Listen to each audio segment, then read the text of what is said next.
Bismillahirrahmanirrahim.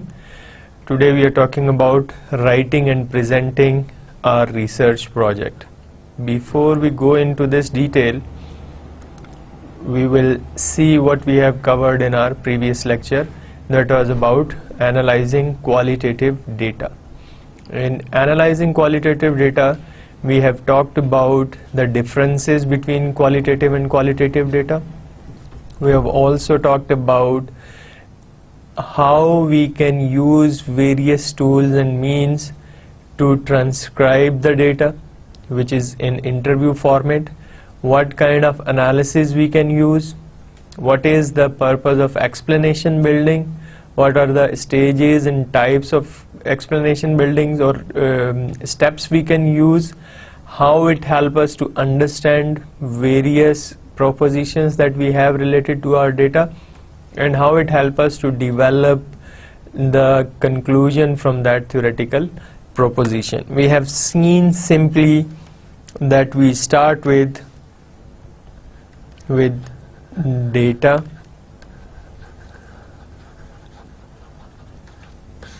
collection that lead us to data analysis, but that is also linked to our theoretical proposition. So this theoretical proposition guides us what kind of data we need, and that data collection tells us what kind of analysis with what kind of softwares we are going to use. Then we deduce something from the analysis, we revise our theoretical proposition, and then we go for further data collection. This process keeps on until we get something confirmed, background by theoretical linkages, patterns that are identifiable, key themes that are relevant to what we want to propose, and how this helps us to understand the knowledge or the body of knowledge that already exists. This can be deductive way, this can be inductive way, and we have seen the difference between deduction and inductive hypothesis or reasoning, and that can also be applied to qualitative data analysis. We have also seen in qualitative data analysis softwares, computer-aided questionnaires, and developing analysis through softwares. We have talked about Atlas TI, we have talked about NVivo. These are the software that can be used to analyze the data that we have. We have seen the similarities of these softwares where they can be similar and helpful for us, so that we can understand our project, organize our data, subsets of data that we have. We can try to link our interim summaries, research diaries, and self-memos together with that of the subsets of data that we have, so that we can get the results that we want to get. It's not that we make results biased, but to get the results we want to get means that are linked to the research question that we had in our mind or we had written through our research. The research objectives that we proposed must be achievable using that kind of data that we have collected.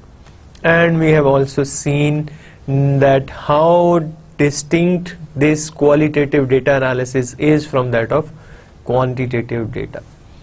In the previous lecture, I have also talked about when we are done with data analysis, what we have to do is to start with writing process, which is an important and a very outstanding way of presenting your research or the whole process of research to those who are interested in reading, to particular audience through your research paper, to broader audience through newspaper articles and magazine articles, or to get your degree while you're writing your dissertation.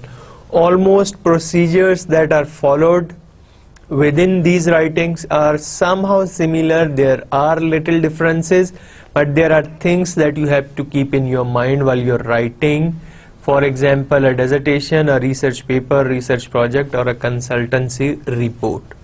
And this is how that the important thing that you have to manage while you are writing is to make your time slots available for it. Create time for your writing. Once you are done with analysis, you have to find time, regular, continuous and similar time on daily basis, so that you can write little by little what you have analyzed. Write when your mind is fresh. With fresh mind, it is important to write, because writing is an art. And to be a good artist or a good writer, you need a fresh, open mind which is able to think about various things that you have analyzed, which has tried to delink, deconstruct the meanings of the subsets of data that you have analyzed, and try to interpret in words that make sense not only for the writer, researcher, but also for the reader. And these words, these statements, these arguments and logics are also linked to the research question of your research, as well as the object that you have set in your research. So one thing that is very important is time. The other thing that is important is freshness of your mind, so that your thought process remains clear. Writing place is another important thing that you have to consider. You have to have a proper writing place where you sit every day on a particular time and your mind is fresh and start writing. Set goals and achieve them. You have to set goals and achieve them. These are not the goals of your research, but these are the goal of your writing process. Goals of writing your research, that you want to finish introduction in these much time or these many days, you want to write methodology in these much time and these many days. So this you have to meet while setting your goals.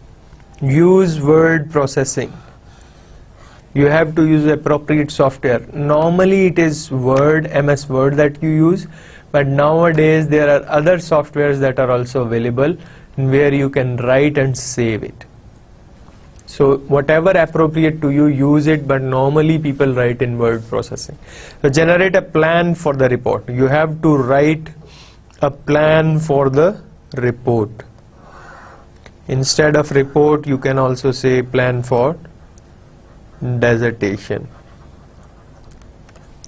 or research paper. So you have to have a general plan for the report. Finish each writing session on a high point. Each writing session on a high point means that you have to fix a time and deadline and you try to finish it. And you finish it on a point where it links to the next session, and it also gives an idea of what you have written in that particular session. So you have to finish at a high point, meaning that it not only clears the things that you have described in the whole session that you have written, but also link to the next session.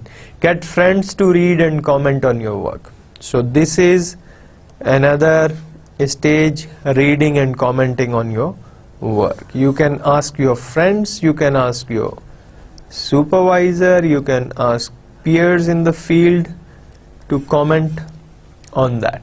If this is the case, then you will be in a better position to revise your first draft into a better write-up. And that helps you improve your writing. Number one, improve understanding of your writing. Number two, improve your way of thinking and linking various aspects of your research. And number four, helps you understand the whole writing process and research in a time frame which actually needs to understand quickly, because if 3 of your friends comment on that, then 3 different kind of ideas you get on your write-up based on various interpretation of these 3 friends or supervisors or peers. And if you combine them together, then you'll be in a better position to improve it let's say thrice of what you were unable to do while you were writing alone. So this is how, these are some of the practical hints that you get started with while you start your writing. I'll just repeat in a quick way that you have to create time for writing. You have to have a fresh mind for it. You know the place where you can sit and write. You set goals and try to achieve them as timely as possible. Use word processing or any software that you are comfortable with. Generate the plan of the report. Finish each writing session on a high point. Get friends, supervisors, peers to read and review and comment on your work. If you are in a position to ensure in the beginning of your writing few of these things, you will be in a better position not only to write nicely, not only to write creatively, but also will be able to finish your write-up timely and according to your plan. What is the suggested structure, or what can be the suggested structure of your write-up? It must be start with an abstract. Abstract is summary of the summary of the summary. A brief summary of the whole process that you have done, what you have done, what you have concluded, and what was the issue. So we will see the details of what we meant by abstract. And then followed by abstract is introduction. It can be background. It can be issue also. So all three are more or less similar. Then followed by a literature review. Followed by method or methods, results, discussion, conclusion, references, appendixes, and there is another thing that is also needed if you are writing a paper, is acknowledgement. Sometime you have to write it in the end, sometime you have to write it in the beginning. It depends from various organizations, various journals and all. So these are the things that you have to keep in your mind while you are writing a report, a research paper or dissertation. Instead of report, we can also call it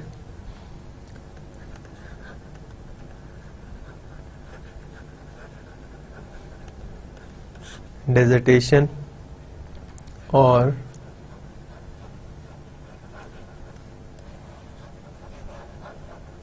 research paper. So this is how you will outline your dissertation or research paper or report, and based on these headings you have to understand that what under each heading you have to write so that it makes sense not only for you but for your reader. Writing for different audience. Before we go into details of how to write abstract, introduction and various parts, let's understand what are the differences when your audience are different. For example, academic report versus consultancy report, or academic dissertation versus a report. Key difference between an academic dissertation or report and a consultancy or management report is that academic dissertation or report tends to be longer, will be marked and graded, and will contain contextual descriptions, while the consultancy report has less focus on the development of theory, or the managerial report has less focus on the development of theory, contains recommendation relating to the organization's business, more focused on practical solution. But academic dissertation or report is systematic in the sense that it find out some issue, build some objectives, analyze data based on any methodology, come up with results and discussion, and try to link it with that of theoretical framework. So this is how it is becoming more systematic, scientific and rigorous, versus a consultancy report which has less focus on development of theory but contains more recommendations relating to organization's business. Now we will see what do we have to consider when we write the abstract of a dissertation or report. So this is about the structure of report. Abstract should be or must be 4 short paragraphs that answer the question. It is not necessarily 4 short paragraphs, because some of the journals don't like 4 short paragraphs, but what they do is that you have to write between 200 to 350 words as an abstract, or 150 to 250 words abstract. So between 150 to 350 words you have to write without any paragraphing. But one thing that is common is that you have to answer these 4 simple questions when you are writing your abstract. So number 1, focus must be on the issue of your research work. What is the issue that you had explored in your research work? So first question that you have to answer is, what are my research questions and why were they important? So first you tell issue with the importance of that particular issue. Second is, how did I go about answering the research question? So it's about study design, data collection, and what methodology you are going to use. In 2, 3 or 4 lines you have to describe that. What did I find out in response to these questions? Your main results of findings of the study you have to explain. What conclusions can be drawn? What are the main sharp conclusions that you have concluded from the main findings or results of your analysis? So this is how it should be, a precise, brief, short abstract or crux of the research that you have done.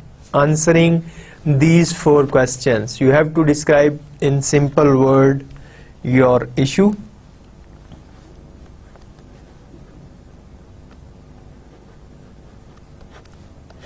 method, and data, main results, and implication of your main results, implication or implications. So these are the 4 important things that you have to keep in your mind when you are writing an abstract. Now in social science or in public health sciences, you have 2 kind of different abstracts. One is that it is a structured abstract, the other is that it is unstructured abstract. Unstructured abstract is when you start writing, let's say 250 words, you finished without heading. Structured abstract is when you have to tell about the issue, objectives of your study, what is the issue of your research, what is the objective of your research, methodology, and data, main findings,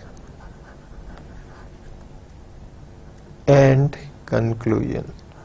So these are the things that you have to write under these different headings is called structured abstract.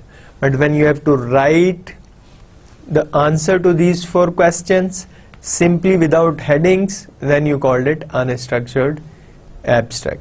So abstract is actually the first point of contact of your reader with that of your research. So you should choose words nicely, you write it very sharp, crispy, understandable, that makes sense and conveys the central theme and idea of your research. Second thing is introduction. Introduction of your research must tells the reader about research questions and a clear statement of research objectives.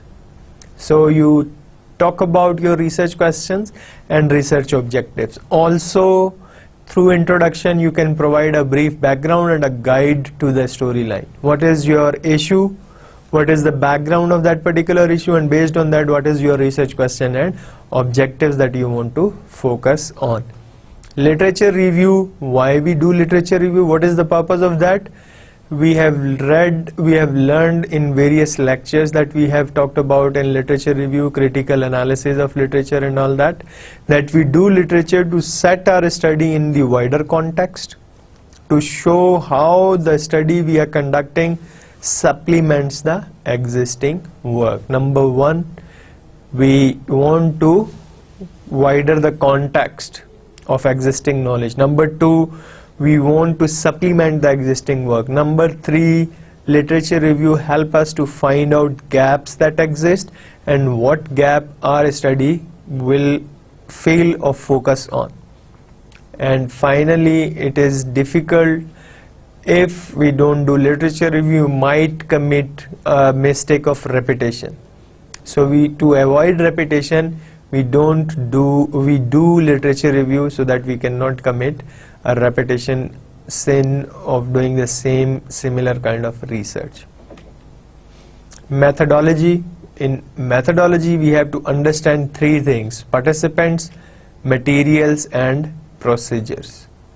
If we are using primary data collection, that we have to understand how many of our participants, how are we selecting them. So this is possible. Our sample, this is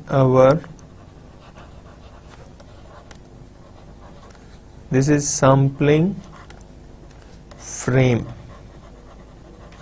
this is sample size. What are their characteristics, or what were their characteristics? How were refusals, non-return handled? So here we say response rate. So whether we have 70% response rate, 80% response rate, 90% response rate, and how do we handle it during our research? Who are the participants? Sampling frame. How many of them we are choosing is sample size. Based on what we are choosing them is sample design, and then what is our response rate. So this is we have to consider when we talk about participants. When we talk about materials, where we have to think about what tests, scales, interviews or observations, schedules or questionnaires were used. What study strategy or sample strategy we are going to use. Either it is questionnaire, either it is observation or interview. What way we are going to use to collect data. How were purpose-made instruments developed?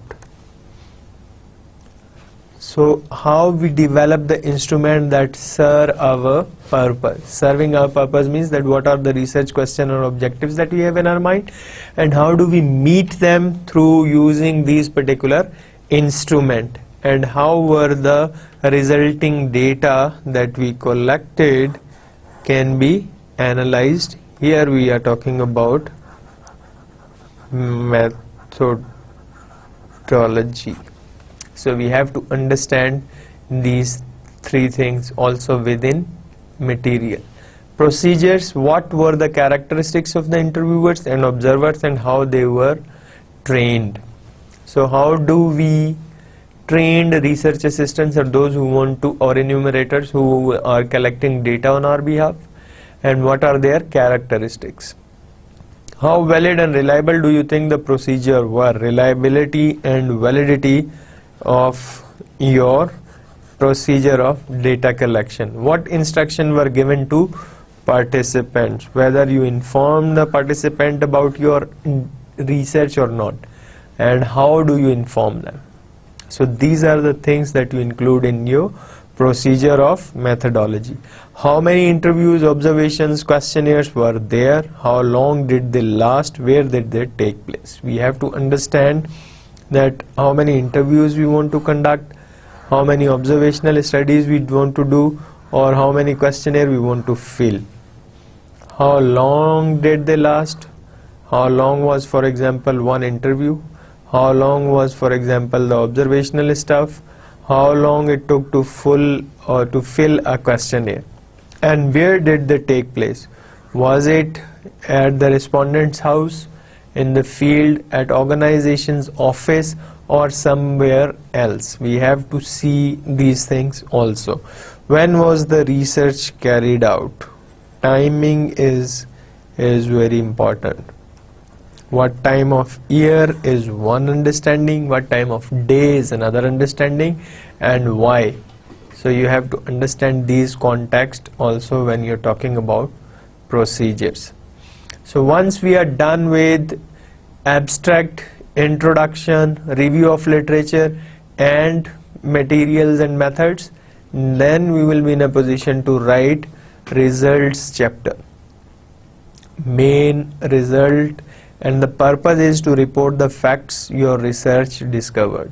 So whatever you have discovered after the material and method analysis of data, you have to report it.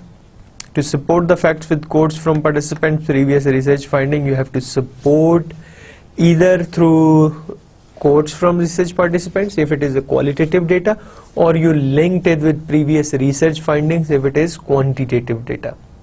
So this is how you can link your research with that of previous or the course of the participant.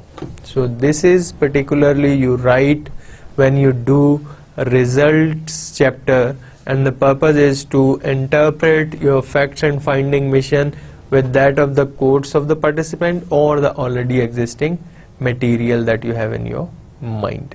After results chapter, we'll write discussion chapter. So there are some organizations or universities where you have to write a result and discussion similar chapter where you describe your results, and with the next to it you describe them, you discuss them, you discuss each and every result, and you write single chapter of results and discussion. But at certain journals for research papers or dissertation, you have to write a result chapter, a different chapter, and discussion chapter as a different chapter. So in both the cases, you have to write discussion of your results. So the purpose of the results discussion is to interpret results and relate the findings to the original research goals and objectives. So this is how you can link discussion. So first thing that you do is basically interpret results. So first thing that you do is report your results. Second thing is interpreting the thing. Third is linking these results with the objectives of your study. And finally, you can conclude the implication of your results. So this is how these 4-step procedure leads you to write your discussion chapter, to interpret results and relate the findings to the original research goals and objectives, and to indicate implications of the research. Within a report structure, using a matrix in the planning of the content for results and conclusion chapters. So how do you try to see and link these three things? First is we have a research question, then we have results based on that research question, and we have conclusion based on that results. So what factual information did researcher discover in relation to the specific research question? What judgments can researcher make about the results in relation to the specific research question? So this is what results and conclusion is all about. So our research question is, what are the operational differences between different shifts in the production plant? Results is, cases of indiscipline in the last 6 months have been twice as frequent on the night shift as on the day shift. So the cases of indisciplinary act are double than what is happening in the day shift, and what we can conclude, that night shift indiscipline problems may be due to the reluctance of operators to work in this shift. So this is one of the reasons or conclusion that we can draw based on the single question or the simple question that we have to have in our mind. Why we are talking about this? Because you can use this kind of matrix of your research questions, what kind of results you get and what you can conclude, that helps you write your main findings of research work.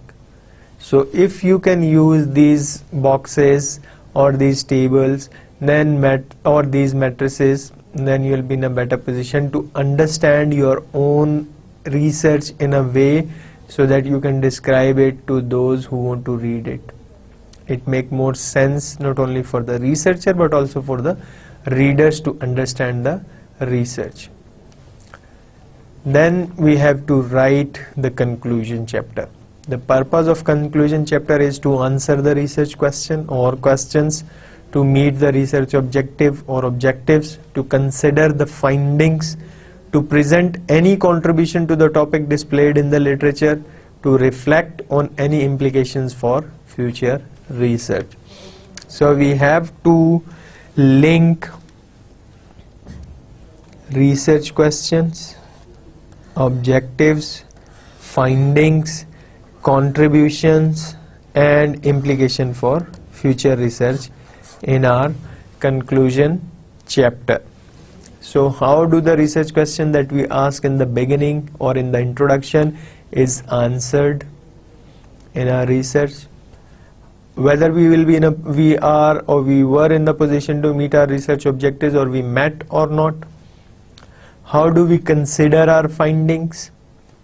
Is there any contribution that this study made while we reviewed the literature? We have to link with that. And what are the implications for any future research in that particular area? This is how you kind of try to link every single heading with that of the other heading. The most important part of your structuring the report or dissertation is the abstract, and definitely introduction and conclusion chapter. Most of the readers who are not very peculiarly related to the subject area you are interested in definitely read these three things very commonly. The first is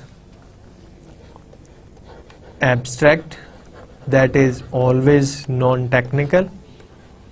Second is introduction, which is also tries to give an idea of what a researcher want to do. And third is conclusion chapter, which provides what has been done, why, and what do we conclude. And it also provides what is the future research implication that we have with our research work. So these are the three important parts of your report, research paper or research dissertation.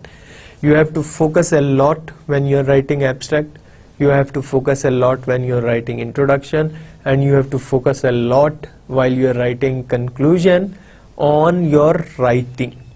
You have to focus on your writing when you write abstract, introduction and conclusion, because this is read by those who are technical in your field and those who are non-technical in your field.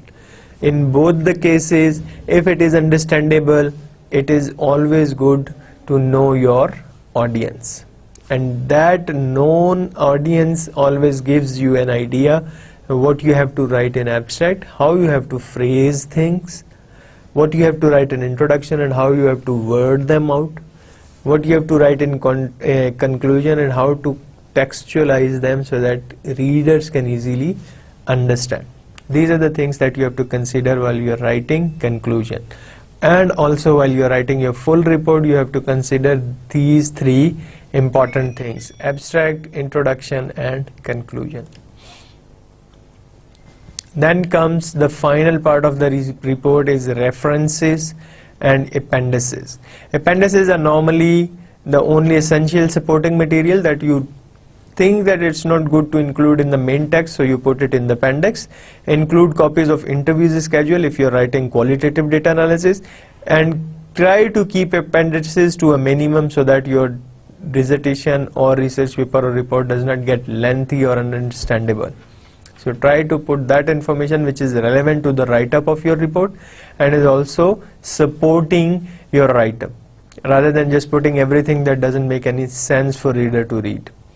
And references is very important part of your research. If you don't do referencing, if you don't do proper citation, you will be committing a crime called plagiarism, which is unethical and also take you to a punishment level, or you have to get a fine, because plagiarism is not allowed.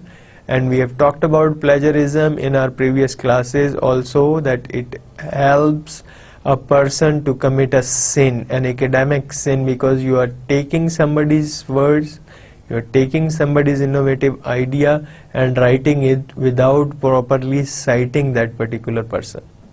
So if you are not doing that, you are actually committing an ethical crime, which is not allowed in scientific, systematic search and research. So this is one of the important things. You can use any of the style depending on your organization's need or research journal's need, or if you're writing a report, then whoever is, or if you're writing a research dissertation, then what kind of referencing style your university or department is liking. So use a convention that it is accepted by your university, maybe Harvard style, Chicago, American Psychological Association, APA, or Modern Language Association, MLA, whatever suits you or whatever suits your organizations, you have to follow that. So use a convention that your university or organization or department follows. Either you use Harvard or you use APA, MLA, Chicago. I have told you APA is American Psychological Association, references work, and MLA is Modern Language Association. Chicago style is also University of Chicago style, which is followed. You can also come to know about these styles through a software called EndNote.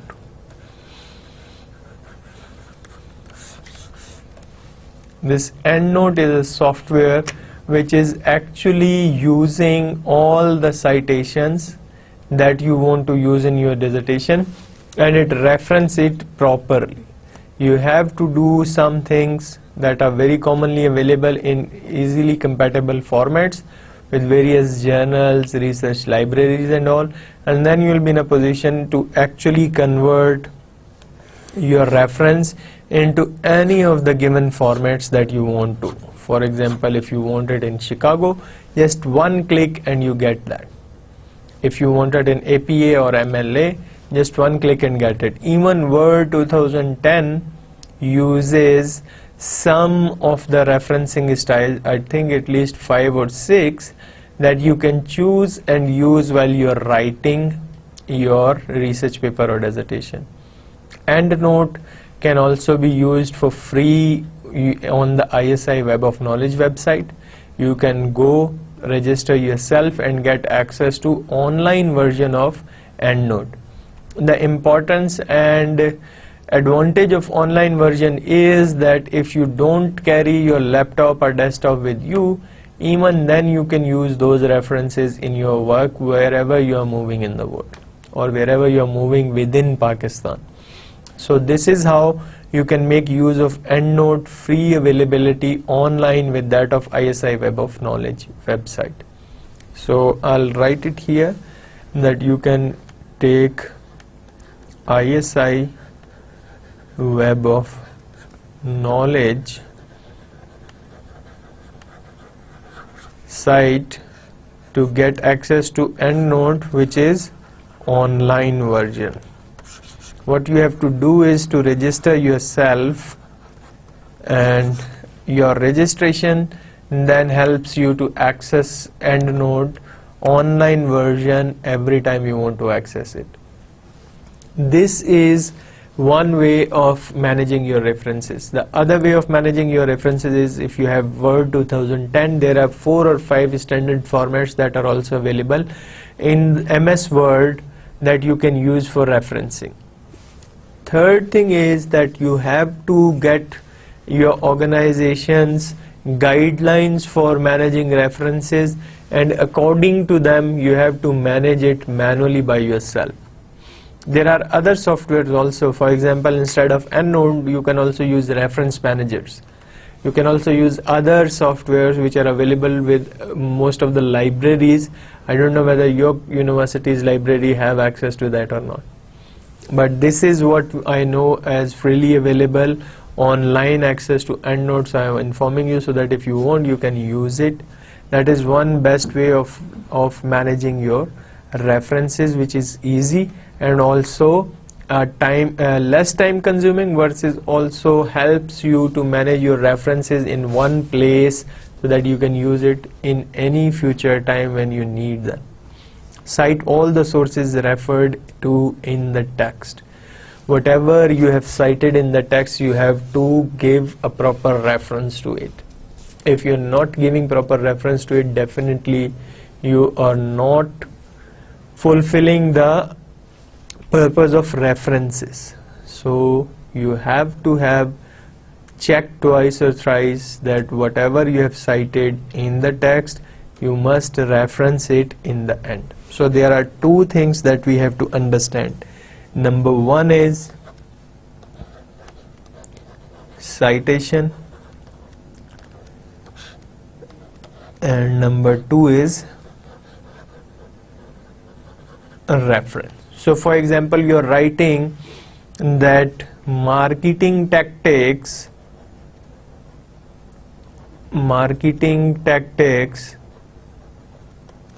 leads to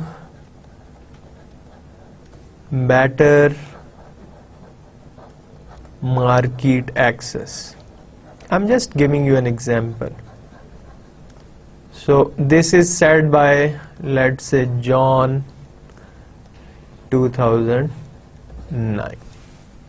So this is what you have written in the text, that better marketing tactics leads to better market access, which is John 2009. Either it is a research paper or a research book or a manuscript or anything from where you have get that.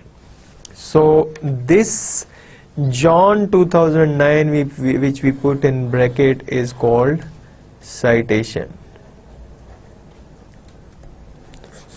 So reference is when we put the full reference of this citation. So for example, the name is John Smith.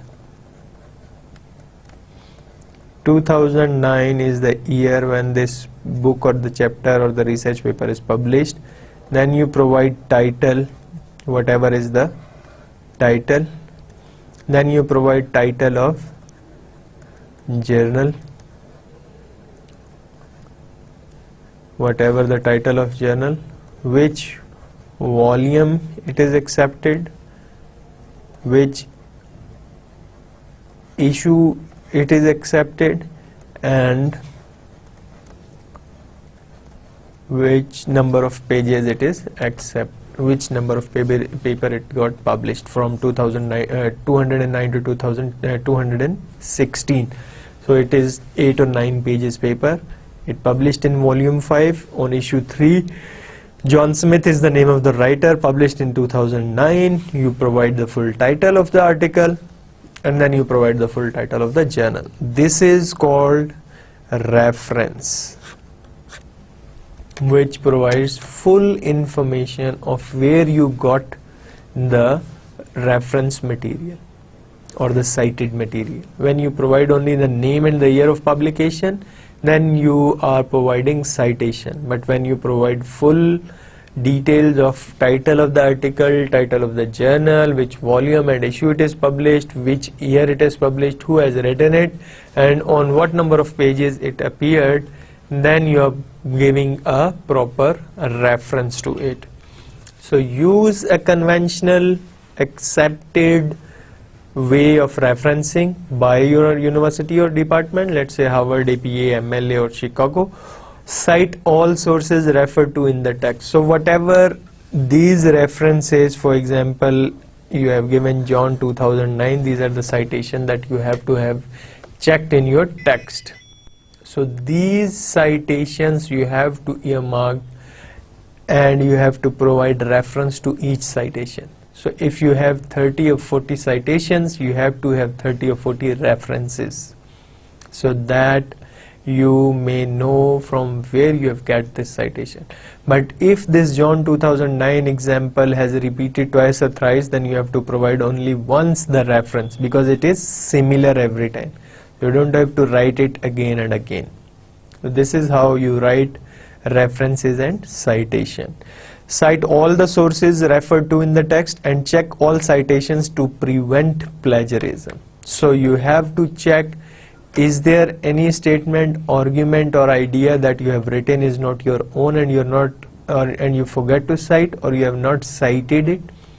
If this is the case, you are committing a crime of plagiarism, which is academically unethical, and you have to try to avoid it as much as you can. And if you try to avoid it, it is also good for you as a research to be ethically correct, and it is also good for those who want to follow you, so that they can also be ethically correct by citing full sources and resources, and do not commit a crime of plagiarism. So this is where you have to see three things. So the purpose of references is to follow the pattern or the procedure or the convention which is accepted by your department, organization or university, maybe Harvard, Chicago, APA, whatever they find it appropriate. Secondly, you have to cite all the sources that you have provided in the text, and I have clarified the citation and references difference. When you cite only the name of the author and followed by the year when it is published. But while you provide a reference, it is full name of the author with year of publication, title of the paper or research paper or the chapter of the book, and wherever it is published. If it is journal, provide the full title of the journal, which volume and issue it is published, and page numbers also. Appendices we have already seen that it include only essential supporting material, includes copies of interviews or schedules of interviews, and we have to keep appendices to a minimum so that we can avoid boring the readers or the audience. We provide only those relevant material which we have somewhere in the text explained or try to give reference to, but we think it is not appropriate to put that particular information in the text, so we put it in the appendix. So how do you organize the contents of your report? We have to consider the main points. Choosing the title, you have to be very careful when you choose the title. Telling a clear story, this is title, clear story in introduction chapter. Helping the reader by dividing your work, so headings, subheadings. Previewing and summarizing chapters, summary of each chapter for convenience of reader. Tables and graphs for minimizing the data into graphs and tables for easy understanding of the reader. Write in a suitable style. While knowing your audience, then you will start writing in a suitable style. Title is very important thing that you have to consider, whether it conveys the meaning of your research or not, whether it is appropriate, it is short, understandable, does it conveys the meaning that you want readers to get out of your title. So considering these things in your mind, you try to choose the title of your research, and then within introduction you try to tell the story. You also help the reader when you're writing by dividing your work so that they can understand where you end up which section, and then you start the next section, why you section wise dividing him, and what we conclude at the end of each section. You preview and summarize chapters, that is what already been explained, and you try to explain your data, huge data set, into brief tabular or graphic formats, and try to write it in suitable style and format. Writing style, you have to keep in your mind these key points: clarity and simplicity. You don't get rid of jargons, but try to explain them in a way that readers can understand. It is not necessarily that all the readers who read your paper must be experts in that particular field. So there are non-expert can also be interested in your work. So you have to avoid jargons, use simple words so that you will be in a better position to make your readers understand your work. Checking grammar and spelling, that comes under editing. Language editing.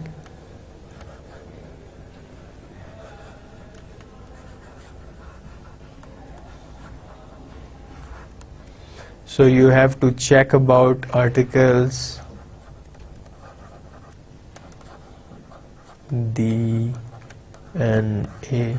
It is the English language articles, not the articles of your research. Punctuation marks.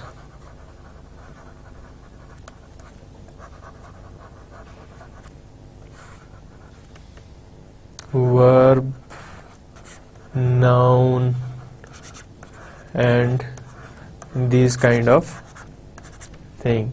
Tenses, past, present, future, whatever. So try to check grammar and spellings also. Spelling is also very important. Normally you do simple mistakes that you are unable to point out. So instead of nice and IC, you write NCIE. That also create problem. Instead of PAKISTAN, you write PAKSITAN, and there you get some problem. So you have to check. I'm just giving you an example. These are very common, but we have to think that how do we try to reduce the mistakes of spellings as much as we can by rereading it carefully. We have to check grammar and spellings. We have to preserve anonymity. We try to preserve anonymity of our respondents who have responded to our questions through, if you are writing qualitative data analysis using interviews or observational studies. And we have to regularly revise each draft. Whenever we finish with the draft, we have to revise it. And revision actually helps us in 3 ways. First, it improves the write-up. Second, it avoids as simple mistakes as we can commit at any stage. Third, it improves the draft in a way that it makes it more understandable to the readers. So avoiding mistakes and increasing the understanding of the write-up is actually done when you are revising your draft. Normally students at MS level avoid revising, avoid rereading, because they feel it uncomfortable, because they do it when they are tired. So try to finish your draft. Once you are done, try to take a day or two off. And once you remain away at least 24 hours from your draft, then you'll be in a better position to see it analytically again, and you can point out some more mistakes that are there, either grammatically or language wise or spelling, and that help us increase understanding of the draft that we have written as a researcher. Preserving anonymity means that whatever interviewer or respondent have said about particular opinion or observation, you have to anonymously explain it. You can change name, you can change location, you can give any fictitious name to respondent, and you can quote it. Before we finish this lecture, I want to say that writing is one of the important part, and we have to think it seriously. So it is a creative process and a powerful way to clarify your thinking. It clarifies your thinking about the research process. Before you were doing research, now you are writing the outcome of your research. So these are two different things that you have to understand as a researcher, that doing research, involving yourself within the research process is different thing, while writing about that research process, results and conclusion is different thing. You have to be very creative when you're starting the writing process. A project report or dissertation needs a clear structure that helps to develop a storyline. And we have seen that clear structure starts from abstract.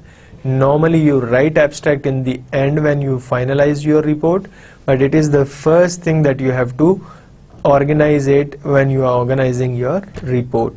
Followed by an introduction, which is also followed by a review of literature. Here we have two different things. Some people, in dissertations, normally you have to write a separate introduction and review of literature chapter, but if you are writing a research paper, then you can mix and match.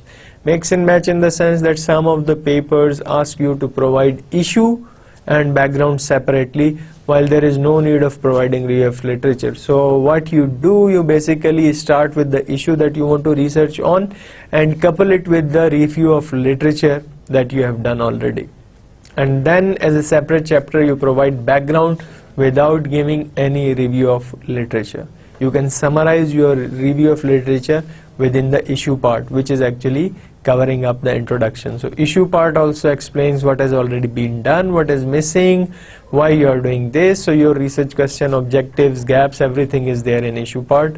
You provide the background of your research within that as a separate subheading, and then you move further. So introduction and literature review can be combined together, or they can be two separate chapters. So clear structure needs help develop a storyline. Abstract, introduction, review of literature, methodology, and within methodology we have seen few steps, main results or results and findings. Then we try to discuss the results and findings. We conclude based on our research findings, implications and future research. We try to reference, we see every cited text is referenced nicely, and then we've put an appendix to it.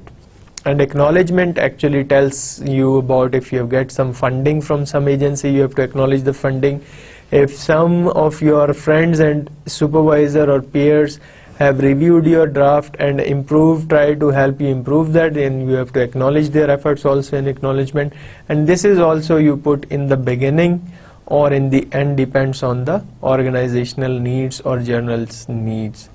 All the information should be readily accessible to the reader. All information are readily accessible to readers. They are understandable, they are manageable, and they are readable, so that reader can not only read but understand them nicely.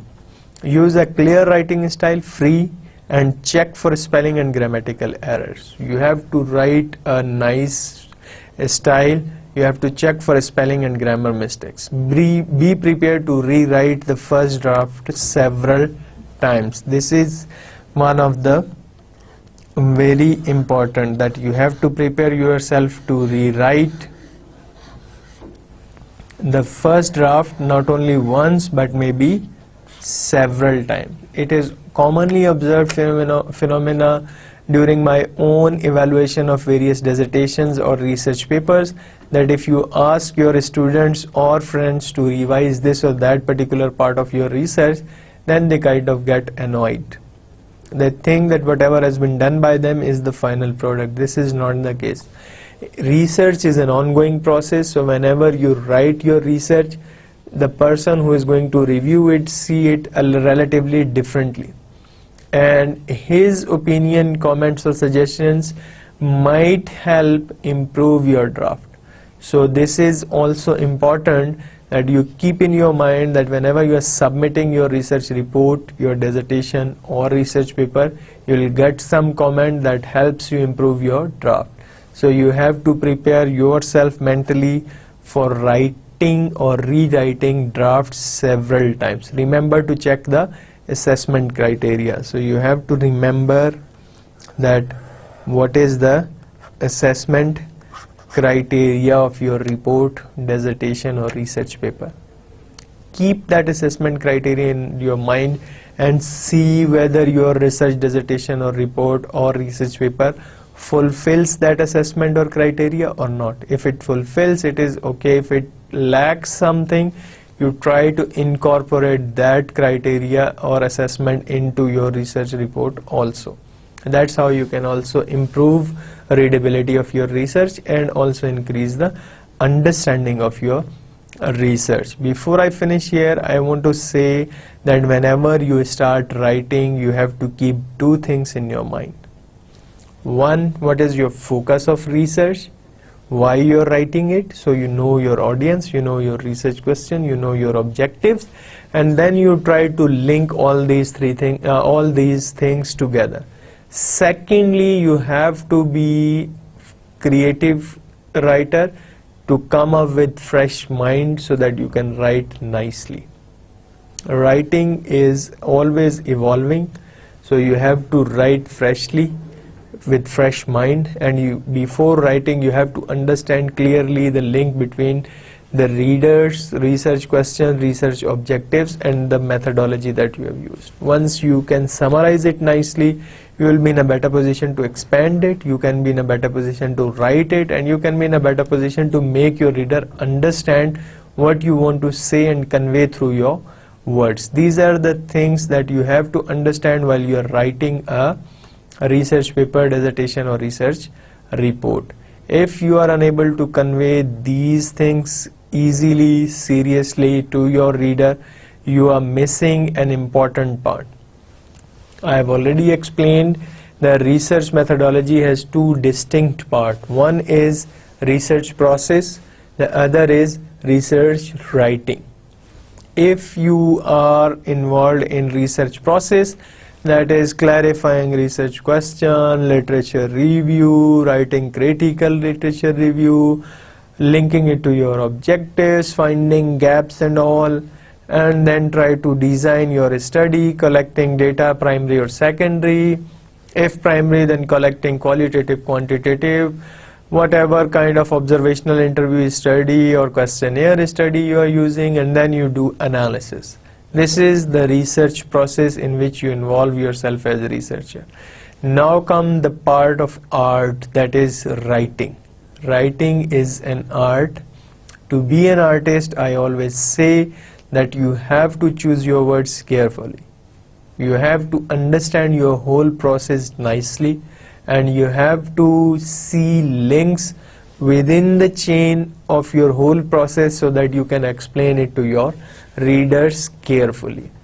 Once you are in a position to see link within the research process, you are in a position to describe them nicely, which is error free, like no grammatical or spelling mistakes, then you will be in a better position to present your systematic scientific idea to your readers and audience who can read, convince themselves and conceptualize it nicely. This is how your research process, the various steps are linked to the writing process, which is the end product of your research methodology. Before I finish, I would say that while we write something, the last thing in the research process is to present your research in front of in front of audiences. Either it is at departmental level, either it is in conference, or either it is to some other audiences who are interested in your research. So presenting research is also an important part of your research methodology, which is the last part. And while you're writing an MS or graduate level dissertation, this is a prerequisite that once you are done with your proposal, you have to present it in front of faculty. Once you are done with your dissertation write-up, you have to present it in front of faculty. And in some universities in Pakistan, this is another tradition that once you are done with everything, the final defense of your dissertation is also a presentation, that you present your final dissertation in front of your supervisor, evaluator, and some other faculty members. And then they try to evaluate whether you have done the whole process nicely, systematically, and rigorously, and you deserve a degree or not. And based on that decision, you get degree, or you are asked to revise it so that you can fulfill the whole process and assessed nicely and get a degree. So this is how the whole research process moves smoothly, step by step, and you finished when you present your work. So the last step about presenting we'll see in the next lecture. I stop it here. I thank you very much, and Khuda Hafiz.